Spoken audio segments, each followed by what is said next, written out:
Okay so guys this is Raunak and your most welcome in KG life में। वैसे अगर मैं आपको कहूँ कि नेगेटिव थिंक यानी कि नकारात्मक सोच से आप अपनी स्टडी की कैपेसिटी को बढ़ा सकते हो तो क्या आप मानोगे? जी हाँ, ऐसा हो सकता है। और आपने कभी न कभी ये जरूर सोचा होगा कि जो टॉपर्स होते हैं वो कई कई घंटों तक कैसे पढ़ लेते हैं, और मैं 5 मिनट पढ़ने बैठता हूँ तो मुझे उठ के भागने का मन करता है। और आपने ये भी रियलाइज किया होगा कि जब आप पढ़ने बैठते हो तब आपके ब्रेन में हजार तरह के थॉट्स आने लगते हैं कि इससे अच्छा मैं कोई गेम खेल लेता या फिर कहीं घूमने के लिए चला जाता। ये सब ने रियलाइज करा हुआ है। वैसे टॉपर बनने के लिए हमें चाहिए क्या कि हम ज्यादा देर तक पढ़ सकें और जो हम पढ़े वो हमेशा हमें याद रहे। लेकिन अगर आप अभी से ज्यादा देर पढ़ने के लिए ट्राई करोगे तो आपको उसकी आदत बनाने के लिए बहुत टाइम लग जाएगा। लेकिन मैं आपके लिए कुछ ऐसे ही अमेजिंग ट्रिक लाया हूँ जिससे आपका एग्जाम पास में हो तभी आप full concentration, high energy, power and long hours के लिए पढ़ सकते हो, वो भी कम से कम टाइम में। बस आप इस वीडियो को लास्ट तक देखना। So let get multitasking. जी हाँ, मल्टीटास्किंग से मेरा मतलब ये नहीं है कि कई सारे कामों को आप एक साथ कर रहे हो,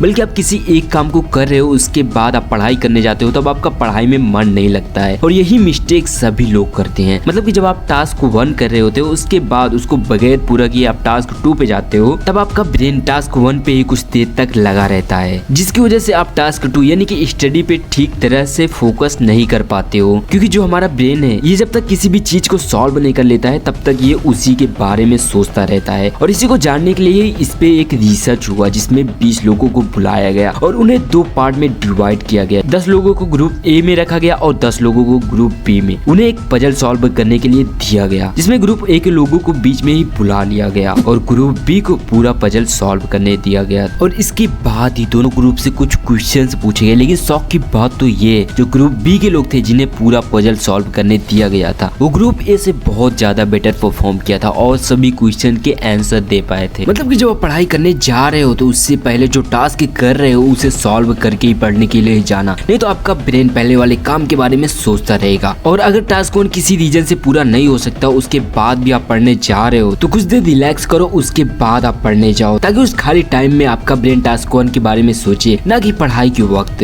वैसे ये सारी चीजें सभी ने रियलाइज करी हुई है तो अगली बार ये मिस्टेक कभी भी मत करना। Number 2, releasing stress. तो अगर आप जब पढ़ रहे हो तब आपको लग रहा है कि क्या यार ये क्या है पढ़ाई, आपका बिल्कुल भी मन ना लग रहा हो तब आप सिर्फ 15 मिनट के लिए कहीं घूम आओ, कहीं पे बाहर या फिर कहीं छत पे आप घूम आओ। अब आप ये सोच रहे होंगे कि ये क्रेजी लाइफ सच में तो क्रेजी नहीं हो गया है क्योंकि एग्जाम सर पे है और ये बोल रहा है कि घूम आओ। तो नहीं यार, सुनो इससे क्या होता है। जब आप 10-15 मिनट के लिए बाहर टहलते हो तब आपके ब्रेन का एनर्जी लेवल हाई हो जाता है और जो पढ़ते पढ़ते आपका ब्रेन भारी लगने लगता है वो बिल्कुल हल्का हो जाता है और आपका ब्रेन क्लियर हो जाता है। ये सिर्फ अनुभव से नहीं पता चला है बल्कि इसे साइंस ने भी प्रूव किया है। और ये एक नहीं बहुत सारी रिसर्च में पता चला है कि जब आप कुछ देर के लिए बाहर घूमते हो तब आपके ब्रेन की थकान कम हो जाती है क्योंकि आप एक खुले जगह को देख रहे होते हो। इसी की वजह से हमारा ब्रेन रिलैक्स फील करता है। और आपने ये भी फील किया होगा कि जब आप घर से निकलते हो तब आपके ब्रेन को ओपन माइंडेड फील होता है और जब कुछ देर घूमने के बाद वापस पढ़ने आते हो तब आपको एनर्जेटिक फील होता है। एक्चुअली में जब आप टहलते हो तब आपके बॉडी का कॉर्टिसोल कम हो जाता है और ये कॉर्टिसोल एक तरह का स्ट्रेस हार्मोन होता है, इसलिए आप टहलने के बाद अच्छा महसूस करते हो। और जब आप अच्छा महसूस करोगे तब आपका मन ऑटोमेटिकली उसमें लगने लगेगा। Number 3, negative think increasing your brain power.